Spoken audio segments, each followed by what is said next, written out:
우리 하나님께서 인간을 창조하신 이후에 인간을 향해서 최초로 하신 말씀이 무엇인 줄 아십니까?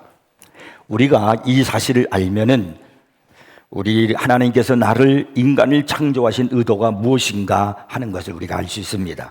창세기 1장 28절에 그 말씀이 나와 있습니다. 하나님이 그들에게 복을 주시며 하나님이 그들에게 이르시되 생육하고 번성하여 땅에 충만하라. 땅을 정복하라. 바다의 물고기와 하늘의 새와 땅에 움직이는 모든 생물을 다스리라 하시니라. 하나님께서 인간 아담과 하와를 창조하시고 난 이후에 최초로 하신 말씀이 바로 이 말씀입니다. 복을 주시며, 하나님께서 그들에게 복을 주시면서 하시는 말씀이 생육하고 번성하고 땅에 충만하고 그리고 정복하라. 자자후손 대대로가 그런 복을 누리면서 살라고 하시는 것이 우리 하나님이 우리를 향한 뜻입니다. 출애굽기 20장에 보시면 하나님께서 우리에게 10계명을 주시는 내용이 나오거든요. 거기에 보면은 하나님께서 이 계명을 지키는 자에게 어떤 복을 주시는가 하는 것을 말씀하고 있습니다. 출애굽기 20장 6절입니다. 나를 사랑하고 내 계명을 지키는 자에게는 1000대까지 은혜를 베푸느니라 그랬습니다. 이 약속의 말씀, 이 계명을 지키는 자에게 하나님께서 내가 너를 복 주시겠다 그렇게 말씀하지 않고 1000대까지 은혜를 베푼다라고 말씀하고 있습니다. 1000대까지가 무슨 말이에요? 자자손손 내 가문이 복되게 하신다, 그런 뜻이 아니겠습니까? 솔로몬은요, 이 가문의 축복을 상당히 중요하게 여기고 있었습니다. 그래서 그런 시편 127편에서 이렇게 말하고 있습니다. 여호와께서 집을 세우지 아니하시면 세우는 자의 수고가 헛되며 여호와께서 성을 지키지 아니하시면 파수꾼에 깨어 있음이 헛되도다. 여기 집이라고 하는 것은 우리가 살고 있는 집을 말하는 것만은 아닙니다. 가정을 말하는 거예요. 가문. 여기 성도 마찬가지입니다. 그러니까 하나님께서 우리의 가문을 지켜주시고 보호해 주셔야 우리의 자손 만대가 복을 받을 수 있다, 그런 이야기입니다. 시편 128편 2절부터 4절에는 이런 말씀이 있어요. 내가 내 손이 수고한 대로 먹을 것이라. 내가 복되고 형통하리로다. 내 집 안방에 있는 내 아내는 결실한 포도나무 같으며 내 식탁에 둘러앉은 자식들은 어린 감람나무 같으리로다. 여호와를 경유하는 자는 이같이 복을 얻으리로다. 사람에게 있어서 가장 큰 축복이 뭘까요? 그건 가문이 복을 받는 겁니다. 여러분의 자손들이 잘 되는 겁니다. 내 때 내가 잘 되고 복을 받고 좀 물질도 풍성하고 좀 명예도 날리고 그랬다 할지라도요, 자손들이 잘못되면 여러분 가슴이 얼마나 아픈지 모릅니다. 인생의 말년이 괴로운 거예요. 자자손손이 복을 받으셔야 됩니다. 무너진 가문이나 하나님께 버림받은 그런 가문은요, 아무리 좋은 집에 살고 많은 돈을 쌓고 살고 있다 할지라도 그 가문은 행복한 가문이 아닙니다. 축복받은 가문이 아닙니다. 자손이 잘 돼야 됩니다. 자녀가 잘 돼야 된다, 이 말입니다. 그것이 최고의 축복입니다. 오늘 우리가 읽은 이 본문은 롯의 일가가 비극적 종말을 맞이하는 내용을 기록하고 있습니다. 롯이 누구입니까? 큰아버지 아브라함을 따라서 갈대아 우르를 떠나서 가나안까지 와서 하나님의 큰 축복을 받은 사람입니다. 하나님께서 아브라함에게 풍성한 복을 주시니까 그와 함께하고 있는 롯도 더불어 복을 받게 되는 것입니다. 이 얼마나 많은 복을 받게 되는지 창세기 13장 6절에 보니까 이런 말씀이 있어요. 그 땅이 그들이 동거하기가 넉넉하지 못하였으니, 가나안 땅이 있는데 그 땅에 그들이 아브라함과 그의 모든 사람들이 하는 일이 뭐냐면 이제 이렇게 가축을 치는 거였습니다. 그 시대의 최고는 가축을 치는 거죠. 양을 치고 소를 치고 이렇게 목축업을 하는 겁니다. 지금처럼 하는 것이 아니라 자연에 의지해서 들에다가 이제 풀어놓지 않습니까? 그러니까 그 땅은 가나안 땅을 말하는 거야. 땅은 이렇게 한정되어 있잖아요. 근데 너무나 많은 축복을 주시니까 이 가축대가 많아지는 겁니다. 그래서 그 땅이 그들을 동거하기가 넉넉하지 못하였으니 이는 그들의 소유가 많아서 동거할 수 없었음이라, 이렇게 성경이 말씀합니다. 그러다 보니까 무슨 일이 생겼냐면 아브라함의 목자하고 그 다음에 롯의 목자하고 서로 막 다투기 시작하는 겁니다. 자기가 서로 좋은 그 목초지가 있는 땅을 차지하려고 하다 보니까 막 다툼이 일어나기 시작하는 거예요. 그래서 아브라함이 안 되겠다. 그래서 그 외의 조카 롯에게 제안을 합니다. 이렇게 말하지요. 창세기 13장 8절 9절입니다. 우리는 한 친족이라 나나 너나 내 목자나 내 목자나 서로 다투게 하지 말자. 내 앞에 온 땅이 있지 아니하냐. 나를 떠나가라. 내가 좌하면 나는 우하고 내가 우하면 나는 좌하리라. 그래서 이 롯이 아브라함을 떠납니다. 이 롯이 이제 어디를 떠날까? 그래서 먼저 이렇게 눈을 들어 보았더니 소돔과 고모라 지역이 물이 넉넉한 거예요. 옛날에는 하여튼 물이 많아야 돼요. 그래서 4대 문명지의 발상지를 보면 전부 다 강을 끼고 있는 겁니다. 나일강을 끼고 있고 유프라데스 강, 또 뭐 티그리스 강, 그리고 저기 황하 문명도 마찬가지 양자강, 그 강 전부 다 강을 끼고 있는 거예요. 물이 넉넉해야 되거든요. 그래서 이 롯이 보니까 그 소돔과 고모라 쪽에 물이 넉넉하고 물이 많다 보니까 목초지가 좋고 막 굉장히 그 가축을 키우기에 좋은 그런 지역이었습니다. 그가 얼마나 좋아하는지 여호와의 동산 같다 그랬어요. 에덴 동산 같다 그랬습니다. 아니, 롯이 에덴 동산을 봤습니까? 그러니까 너무나 좋으니까 그렇게 표현하는 거예요. 에덴 동산 같다고 그렇게 말합니다. 그래서 롯은 자신이 눈에 본 대로 바로 물이 넉넉하고 좋은 소돔과 고모라를 택해서 그것으로 떠나갑니다. 그런데 여러분, 우리가 오늘 이 바로 창세기 19장의 내용을 쭉 읽어보면 무슨 사건이 기록되어 있냐면 롯의 그 일가가 완전히 패망하는 내용이 기록되어 있습니다. 롯이 살고 있는 그 소돔성에 하나님의 진노가 임해가지고 유황불로 그 땅을 심판하는 겁니다. 그래서 그 성에 거주하고 있는 모든 백성과 땅에 있는 모든 것들이 다 멸망을 당하게 되었습니다. 롯은 천사들의 손에 이끌려가지고 간신히 소돔성에 나오기는 했지만 자기가 그 가지고 있던 풍성한 모든 그 재산들이 그 소돔성에서 유황불에 타가지고 다 없어져 버렸어요. 그리고 그의 아내도 같이 소돔성을 나오긴 했지만 하나님께서 뒤를 돌아보지 말라고 그랬는데 그의 아내가 뒤를 돌아보다가 소금 기둥이 되었다고 하지 않습니까? 그 풍성한 믿음의 가문에서 놀라운 물질적인 축복을 받은 그 가문에서 그만 패망의 가문이 비극적인 가문이 되고 만 것이 롯의 가문이란 말입니다. 롯의 일가가 이렇게 비극적 종말을 맞이한 이유가 무엇일까요? 풍성함에서 메마른 인생이 된 이유가 무엇일까요? 어떻게 우리는 아름다운 믿음의 가문을 이어가는 그런 축복을 받을 수 있을까요? 오늘 성경은 우리에게 그것을 말씀해주고 있는 겁니다.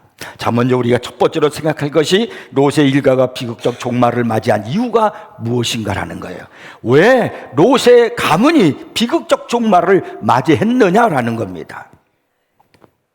한마디로 말하면 그것은 구태의연한 신앙 때문입니다.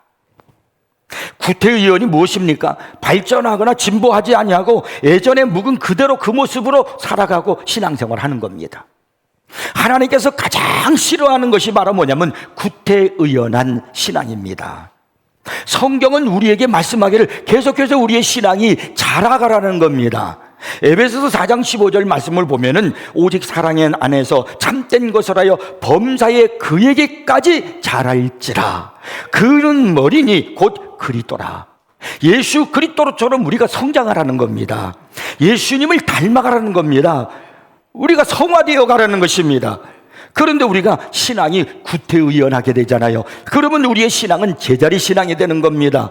형식적인 신앙이 되어버리는 겁니다. 이것이 우리를 비극으로 가져온다는 거예요. 우리가 잘 알고 있다시피 소돔과 고모라 성이 멸망한 이유가 의인 10명이 없었기 때문이라고 성경이 말씀하고 있지 않습니까? 여러분, 이 말을 잘 생각해 보십시오. 소돔과 고모라 성에 몇 사람이 살고 있었을까? 5만 명? 몇 명이 살고 있었는지 성경은 기록되고 있지 않지만은 하여튼간에 거기에는 많은 사람들이 살고 있습니다. 근데 그곳에 의인 10사람이 없었다고 하는 것은 그곳에 살고 있는 롯의 일가의 신앙이 어떠했는가 하는 것을 우리에게 보여주고 있는 겁니다. 롯 한 사람으로서는 물론 소돔과 고모라 성의 의인 10사람을 만들 수는 없을 수 있겠지요.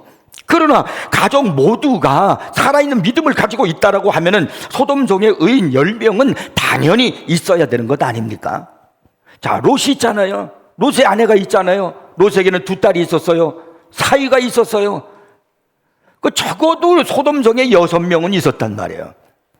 그들이 나가서 복음적인 믿음으로, 영향력 있는 믿음으로 사람들에게 그 은혜를 끼쳤다라고 하면은, 여호와를 알게 했다라고 하면은 10명은 만들지 않았겠느냐 말이에요. 가족까지 앞에서. 그런데 소돔성에 의인 10명이 없었다라고 하는 것은 그들의 신앙이 어떠했는가 하는 것을 우리에게 지금 말씀해 주고 있는 겁니다. 롯의 일가의 신앙은 구태의연한 신앙이었다, 그런 말입니다. 여기 구태의연한 신앙을 가졌다고 하는 말은 거기에 머물러 있는 신앙, 이걸 말하는 겁니다. 그냥 그곳에 한 곳에 머물러 있는 신앙, 이것은 매너리즘에 빠져 있는 신앙을 말하는 겁니다. 이것은 습관적 신앙을 말하는 겁니다. 묵은 누룩이에요. 발전이 없어요. 도전이 없어요. 습관에 찌들어 있으면요, 모험을 하지 않습니다. 힘들어하는 걸 좋아하지 않아요. 인생에는요, 늘 모험이 따르게 마련입니다. 어떤 일이 벌어질지 모르는 것이 우리 인생 아닙니까? 우리는 믿음으로 모험의 길을 걸어가는 겁니다. 그러나 롯은 그냥 거기에 머물러 있기를 좋아했다는 말입니다. 머물러 있으면 구태의연하게 신앙생활하고 살아가면 편안하지요. 안정감을 느끼거든요. 계속적인 반복적인 일은 우리에게 편안함을 가져다주고 안정감을 가져다 준단 말입니다. 이렇게 머물러 있는 것이 되면은 습관화가 되어지고, 그렇게 되면 묵은 신앙이 되어버리는 겁니다. 썩어지는 겁니다. 진부한 신앙이 되어버리는 겁니다. 항상 머물러 있는 것이, 움직이지 않는 것이 문제예요. 물도 여러분 그냥 머물러 있으면 썩게 되어 있답니다. 흘러가야 맑은 물이 되는 것이고, 흐르는 물에 물고기가 살게 되어 있는 겁니다. 이렇게 머물러 있는 신앙, 구태의연한 신앙에는 아무런 일도 일어나지 않습니다. 믿음은 역동적입니다. 믿음이 있으면 역사가 나타난다니까요. 그런데 왜 역사가 일어나지 않은가? 그것은요, 구태의연한 신앙을 가지고 있기 때문에 그런 것입니다. 하나님께서 아브라함에게 소돔성을 심판하시겠다고 그렇게 말씀하시니까 이 아브라함이 하나님께 막 매달려 기도합니다. 부르짖어 기도합니다. 하나님, 소돔과 고모라 성에 의인 10사람이 있어도 하나님께서 그 의인 10사람으로 인하여 멸망하시겠습니까? 막 그런 기도를 하잖아요. 근데 이제 그런 말씀의 대화를 할 때 하나님께서 아브라함에게 이런 아주 중요한 말씀을 하셔요. 창세기 18장 18절부터 21절인데 이건 오늘을 살고 있는 우리들에게 대단히 중요한 말씀을 하고 있는 겁니다. 이 말씀을 잘 듣고 여러분 가슴에 새기셔야 됩니다. 자, 보십시오. 하나님 뭐라고 말씀하시는가? 아브라함은 강대한 나라가 되고 천하 만민은 그로 말미암아 복을 받게 될 것이 아니냐. 그 다음에 내가 그로 아브라함과 그로 그 자식과 권적에게 명하여, 자식과 권적 뭐예요? 가문 아니요? 자자손손. 여호와의 도를 지켜 말씀을 지켜 의와 공도를 행하게 하려고 그를 택하였나니, 의와 공도를 행하게 하려고 택했다는 겁니다. 하나님의 말씀의 도를 지켜서 이는 나 여호와가 아브라함에게 대하여 말한 일을 이루려 함이니라. 여호와께서 또 이르시되 소돔과 고모라에 대한 부르짖음이 크고 그 죄악의 심이 무거우니 내가 이제 내려가서 그 모든 행한 것이 과연 내게 들린 부르짖음과 같은지 그렇지 않은지 내가 보고 알려 하노라. 이 말씀에서 소돔과 고모라가 왜 멸망했는지를 우리는 알 수 있습니다. 그것은 그곳에 여호와의 의와 공도를 행하는 것이 없었다는 거예요. 그러니까 자녀들에게 그걸 가르쳐야 되는데 가르치지 않은 겁니다. 이 말씀은 믿음의 가정을 이루는 우리들에게 던져주는 대단히 중요한 말씀이란 말입니다. 그리고 하나님께서 찾으시는 의인이 어떤 사람이냐? 소돔과 고모라 성에서 의인을 찾았대. 그 의인이 누구냐면 자식과 권적에게 명하여 여호와의 도를 지켜 의와 공도를 행하는 사람. 이게 하나님의 의예요. 오늘도 똑같습니다. 나만 예수 믿는 게 아니고 나만 교회 나오는 게 아니고 자식과 권속에게, 내 자식에게, 내 또 그 자식에게, 또 자식에게 여호와의 도를 지켜 말씀을 지켜서 의와 공도를 행하도록 하도록 그렇게 지시하고 그렇게 가르치는 거예요. 이게 의예요. 믿음을 자녀들에게, 그 자녀들에게 계속해서 전해서 자자손손이 믿음의 가정이 되기를 원하는 것이 바로 하나님께서 우리를 향한 명령이고 우리의 의무임을 믿으시기 바랍니다. 그런데 소돔과 고모라는 쾌락과 탐욕에 찬 욕심의 소리만 들렸을 뿐 자식들에게 여호와의 도를 지켜서 공도를 행하라고 가르치는 일이 없었단 말입니다. 그래서 하나님이 그것을 심판하기로 하신 겁니다. 결국 롯은 자신과 권속에게 명하여 여호와의 도를 지켜 의와 공도를 행하지 않았다는 거예요. 아무도 믿은 사람이 없으니까, 자기네 가족 외에는 믿은 사람이 없으니까. 그러니까 그들은요 구태의연한 신앙생활을 했다는 이야기입니다. 자녀들이 세속에 물들어 있어도 관심을 두질 않아요. 교회를 나가든지 말든지 별로 관심 두지 않아요. 육신적인 생활을 해도 별로 관심이 없습니다. 이것은 롯 자신도 역시 마찬가지입니다. 로마서 12장 2절 말씀 여러분 잊지 않죠? 너희는 이 세대를 본받지 말고 이 세상을 본받지 말라는 거예요. 오직 마음을 새롭게 함으로 변화를 받아 하나님의 선하시고 기뻐하시고 온전하신 뜻이 무엇인지 분별하도록 하라. 여호와의 도를 가르쳐서 의와 공도를 행하게 하라. 이것이 로마서 12장 2절 말씀과 같은 거예요. 그러니까 나 자신은 물론이고 자녀들에게, 그리고 또 그 자녀에게 세속을 따르지 마라, 세상적으로 살면 안 됩니다, 안 된다. 우리는 하나님의 말씀을 따라 살아야 된다, 의와 공도를 행하는 사람이 되어야 된다라고 자녀들에게 가르쳐야 되는 겁니다. 이 본문을 보시면 천사가 이제 소돔성에 들어와요. 그러자 롯이 그것을 보고 그들을 영접해가지고 자신의 집에 이제 머물게 합니다. 그런데 이미 소돔성에 이 두 사람이 들어왔다는 것이 다 퍼져버렸어요. 그래서 사람들이 원근에서 막 몰려들어가지고 롯의 집을 에워싸고, 그리고는 그들이 막 소리를 지르는 겁니다. 그 사람을 이끌어내라, 우리가 그와 상관하리라, 막 그러는 거예요. 창세기 19장 4절 5절에 말씀이 나와 있습니다. 그들이 눕기 전에 그 성사람 곧 소돔 백성들이 노소를 막론하고 그랬어요. 노소를 막론하고 늙은이와 그리고 또 젊은 아이, 어린아이들까지 노소 막론하고 원근에서 다 모여 그 집을 에워싸고, 롯의 집을 에워싸고 롯을 부르고 그에게 이르되 오늘 밤에 내게 온 사람들이 어디느냐, 이끌어내라, 우리가 그들을 상관하리라. 이 상관이라는 말이 성관계를 하겠다는 거예요. 동성애를 하겠다는 거예요. 롯의 집 앞에 소돔 백성들이 왔는데 노소를 막론하고 왔다는 거예요. 아이, 청년, 노인 할 것 없이 다 모였단 말입니다. 뭐 때문에요? 성관계하기 위해서, 상관하기 위해서. 동성애를 하겠다는 겁니다. 노소를 막론하고. 그러니까 이 소돔 성에는 의와 공도가 없었어요. 자녀들에게 의와 공도를 가르쳐야 되는데 그걸 가르치질 않은 거예요. 그러니까 다 똑같이 어른이고 노인이고 아이 할 것 없이 똑같은 욕망에 사로잡혀서 거기 시대의 동성애가 막 그냥 사로잡히다 보니까 거기에 사로잡혀서, 야, 새로운 남자가 들어왔다, 몰려와가지고 빨리 끌어내라. 하나님에 대한 의도 없었고 인간에 대한 공도도 없었던 겁니다. 그렇다면 롯의 가족은 어떻을까요? 그들은 자녀들에게 이 롯이 잘 의와 공도를 가르쳤을까요? 소돔 사람들이 천사를 이끌어내라고 막 아우성을 치고 있을 때 롯이 이렇게 말을 합니다. 내가 남자를 가까이 하지 아니한 두 딸이 있으니 그들을 너희에게 줄 테니 너희 눈에 좋을 대로 행하라. 이것이 믿음의 사람의 이야기입니까? 믿음의 사람에서 나올 수 있는 행동입니까? 그러니까 롯 역시 소돔 사람들의 사상에 오염된 거예요.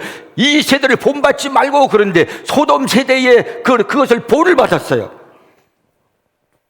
그래서 그것도 똑같이 그렇게 돼버린 거예요.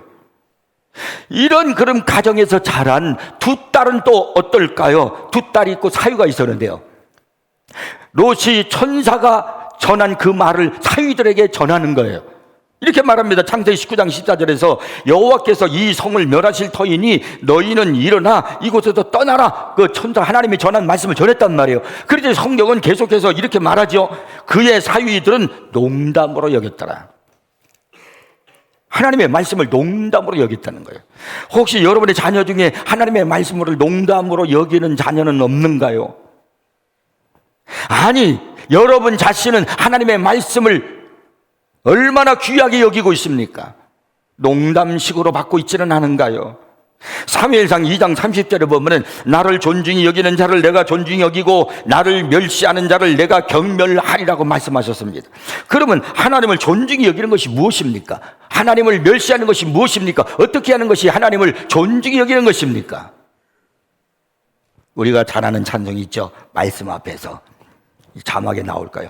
우리 다 같이 한번 하나님을 존중히 여기는 마음으로 이 찬양을 한번 해보겠습니다.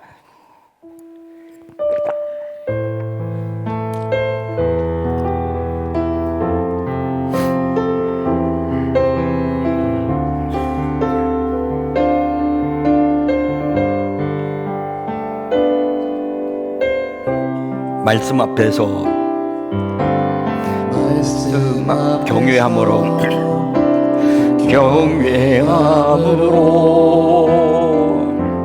주께 홀로 섭니다. 생명의 말씀 순종의 주를 예배합니다. 순종의 주를 예배합니다. 기록된 말씀 힘이 있어서 진리로 우릴 거룩해 하며 거룩한 말씀 새 영원히 복음이 되어 말씀하시네. 하나님 말씀에 두려워 떠는 자 그 말씀에 생명을 거는 자 한 사람 찾으시는 주님의 약속을 믿어. 하나님 말씀에 우명을 거는 자 순종하며 주 따라가는 자 영원한 하나님 나라 이뤄갈 주의 교회여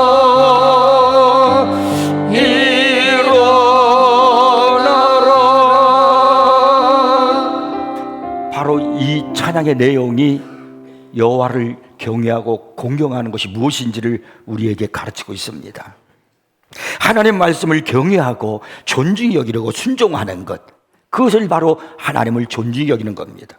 그런데 롯의 사위들은 하나님의 말씀을 농담으로 여겼다는 거예요. 그렇다면 그 두 딸의 신앙은 어떠했을까요?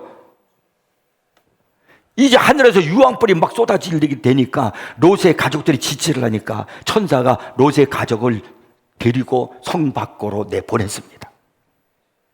그래서 성 밖에 나와서 유황불의 심판은 면했지만은 롯의 아내는 뒤를 돌아본 거로 소금 기둥이 되었습니다. 이제 롯하고 두 딸만 남았어요.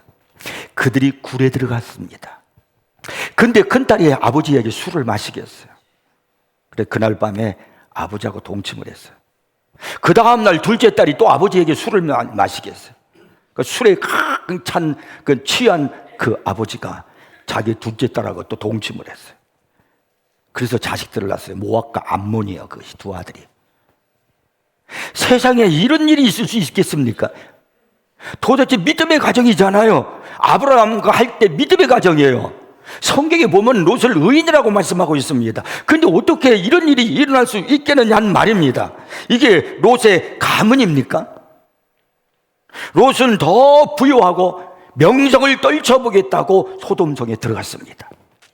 그러나 그의 일가는 구태의연한 신앙생활을 하다가 거기에서 아무런 영향력도 끼치도 못하고 한 사람도 전도하지 못하고 결국은 비극적인 가문이 되고 말았다는 겁니다. 이것이 오늘 성경에서 말씀하는 첫 번째 우리에게 가르치는 진리요. 두 번째는 네갑 가문의 믿음이 있습니다. 롯의 가문과는 대조적으로 아름다운 가문으로요, 성경에 빛나는 사람이 있는데 그것이 바로 네갑 가문입니다. 예레미야 35장에 보면 하나님께서 어느 날 예레미야에게 네갑 사람들에게 찾아가서 그들에게 여호와의 집 한 방으로 데리고 가가지고 포도주를 마시게 하라고 명령을 하셨습니다. 네갑 족속이 누구인가? 역대상 4장 12절에 보니까 네가 이렇게 사람으로 기록되기도 했습니다. 또 역대상 2장 55절에 보면은 네갑의 집 조상은 겐 족속이다 이렇게 말하고 있습니다. 네갑 족속의 조상은 겐 족속이다. 근데 사사기서 1장 16절에 보면은 모세의 장인이 이드로거든요. 근데 이드로가 겐 족속이라고 그렇게 성경은 기록하고 있습니다.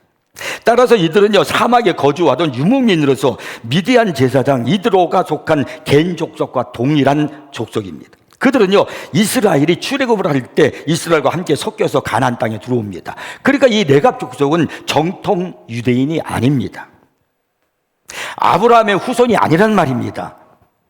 이방인이었습니다. 근데 하나님께서 이 예레미야에게 네갑 사람들에게 포도주를 마시게 하라 이렇게 명령을 내렸어요. 근데 성경은 그때를 여호야김 때라 이렇게 기록하고 있어요. 왜 그거 얘기 안 해도 될 텐데 여호야김 때라는 그때를 밝히 성경은 기록하고 있을까요? 그것은요, 성경에서 가장 타락한 시대가 언제냐면 여호야김 때입니다. 이때는 얼마나 타락했냐면 우상 숭배가 심했고 도덕적으로나 모든 것이 다 부패했어요. 그래서 하나님의 진노가 하늘까지 닿아서 이제 곧 하나님께서 그들을 바벨론으로 심판할 그럴 때입니다. 그러니까 막 온통 하나님의 백성들이 다 타락한 거예요. 바로 이런 시대에 하나님께서 이 네갑 자손을 통해서 교훈을 주기를 위해서 지금 이 성경을 기록하고 있는 거예요. 그래서 예레미야에게 네갑 자손을 가서 포도주를 마시게 하라는 그런 일을 명령을 내린 겁니다. 예레미야 35장 2절을 한번 보겠습니다. 너는 네갑 사람들의 집에 가서 그들에게 말하고 그들을 여호와의 집 한 방으로 데려다가 포도주를 마시게 하라 하시니라. 왜 하나님은 네갑 후손들을 성전으로 데려가서 포도주를 마시게 하라고 그랬을까요? 그들을 시험하기 위해서입니다. 포도주를 마시라고 했을 때 그들이 어떤 반응을 보이는가 하나님이 그거를 보기를 원하시는 겁니다. 예레미야도 보고 알라는 거예요. 하나님은 술로 네갑 자손의 경건을, 그들의 믿음을 좀 시험해 보는 겁니다. 때때로 하나님은 우리 믿는 사람들을 술로 시험할 수 있다는 걸 아셔야 됩니다.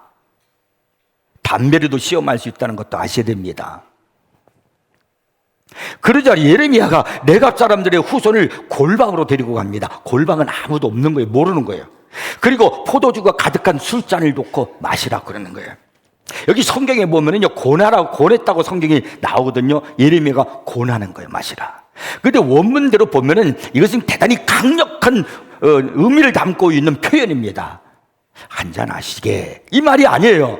마시라면 마셔. 이 강력한 그런 명령조의 그 의미가 담겨 있는 그런 단어입니다.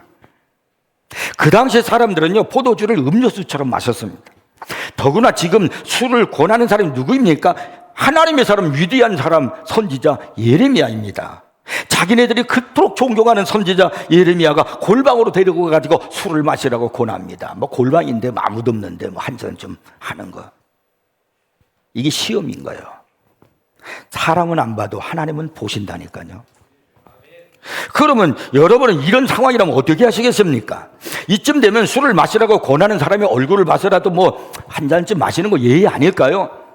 더구나 마시라고 권하는 사람이 지체 높은 사람이었다라고 하면은 더더욱이 그 권하는 사람의 얼굴을 봐서라도 그냥 한 잔 좀 마셔주는 것이 예의일 것입니다. 그런데 네갑 자손들이 어떻게 한 줄 아십니까? 예레미야의 그 강압적인 술을 마시라면 마셔, 이렇게 말하는 그 앞에서 어떤 반응을 보이냐면 예레미야 35장 6절에 보니까 이렇게 성경을 기록하고 있어요. 그들이 이르되, 내갑 자손들 이르되 우리는 포도주를 마시지 아니하겠노라. 단호하게 거절하는 거예요. 갈등도 하지 않아요. 머뭇거리지도 않아요. 당당히 말합니다. 우린 포도주 마시지 않겠습니다. 그러면서 자신들이 그럼 왜 포도주를 마시지 않는지 그 이유를 말하는 거예요. 예레미야 35장 6절에 계속되는 말씀입니다. 레갑의 아들 우리 손조 요나답이, 우리 조상 요나답이 있었는데 요나답이란 사람이 우리에게 명령하여 이르기를 너희와 너희 자손은 영원히 포도주를 마시지 말며, 그렇게 말하고 있습니다. 그들의 선조 요나답이 우리 자손들에게 영원히 포도주를 마시지 말라고 명령했기 때문에 우리 조상의 명령에 따라서 우리는 절대로 포도주를 마시지 않는다는 거예요. 하나님이 말씀하신 게 아니에요. 자기들의 조상이 말한 거예요. 그 시대 사람들은 포도주를 다 마셨습니다. 그 뭐 포도주를 마신다고 해서 큰 문제 되는 거 아니거든요. 그런데도 레갑의 후손들은 우리의 조상 요나답이 포도주를 마시지 말라고 명령했기 때문에 우리는 마시지 않습니다. 단호하게 딱 거절을 하는 겁니다. 그럼 왜 요나답은 자신들의 후손들에게 포도주를 마시지 말라고 했을까요? 그 시대적 배경과 밀접한 관계가 있기 때문에 그런 거예요. 이 요나답이라는 사람은요, 믿음이 좋은 사람인데 바알 우상을 척결하는데 1등 공신이에요. 그가 바알 우상을 막 척결하면서 보니까 바알의 종교와 포도주가 밀접한 관계가 있는 것을 알았습니다. 사람들이 바알 신에다가 포도주를 대접을 하고 갖다가 재놓고 제사를 드리고, 그리고 바알 신전에서 일을 하는 사람들이 포도주를 마시고 일을 하는 거예요. 막 취해서 일을 하는 거예요. 이 바알의 우상과 포도주는 밀접한 관계가 있구나. 술이 바알 숭배와 밀접한 관계가 있다는 걸 알았기 때문에, 그래서 바로 이 요나답 말합니다. 너희는 영원히 포도주를 마시지 마라.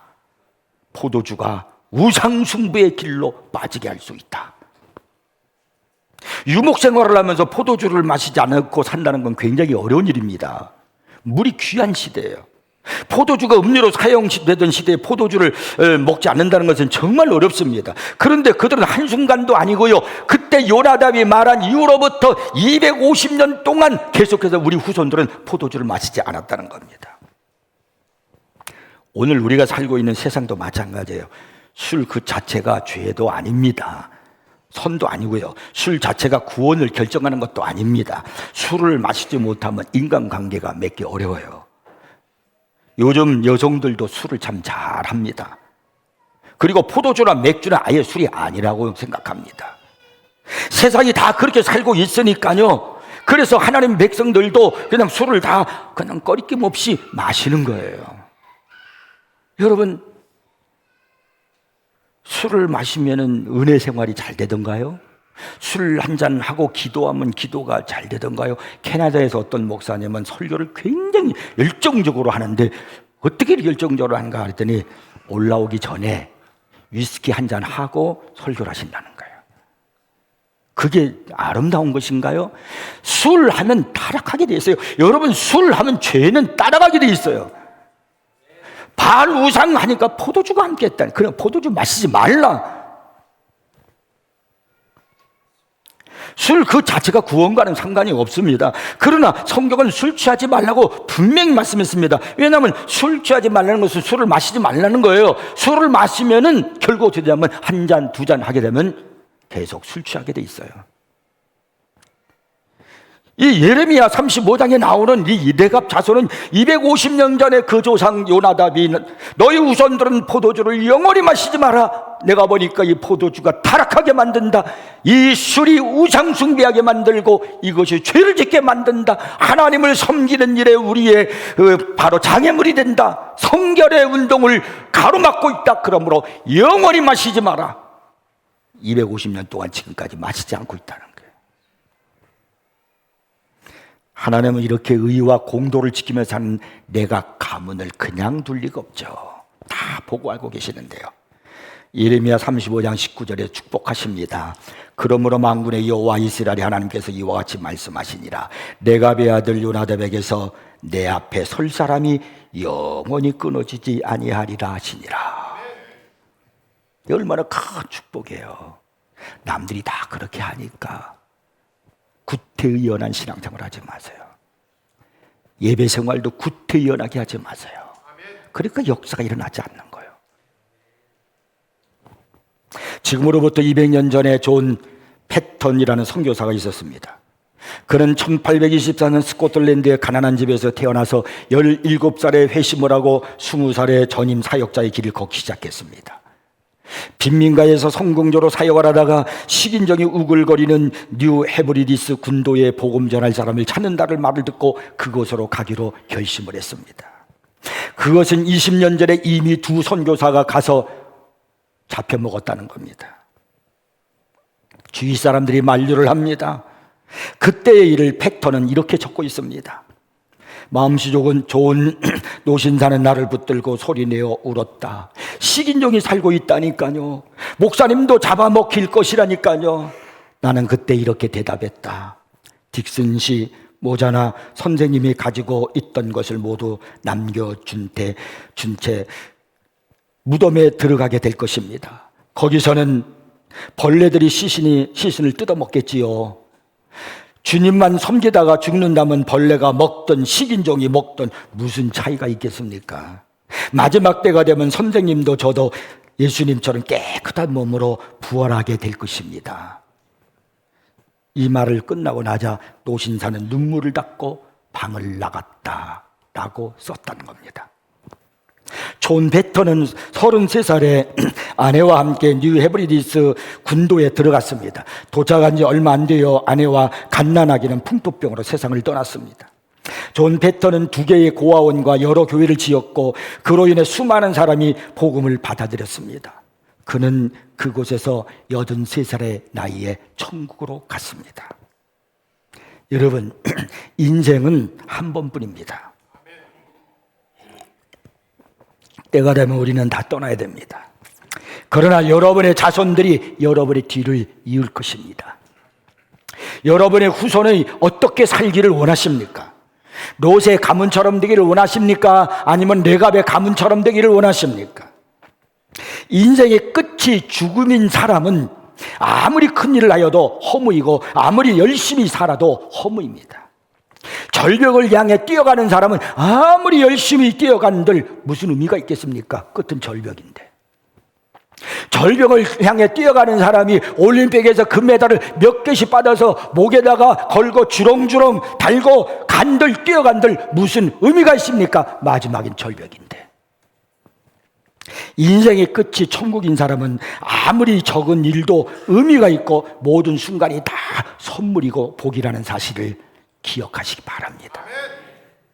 오늘 저는 고린도전서 15장 58절 말씀을 여러분에게 전해드리면서 말씀을 맺겠습니다. 그러므로 내 사랑하는 형제들아, 견실하며 흔들리지 말고 항상 주의 일에 더욱 힘쓰는 자들이 되라. 이는 너희 수고가 주 안에서 헛되지 않은 줄 알미라. 기도하겠습니다.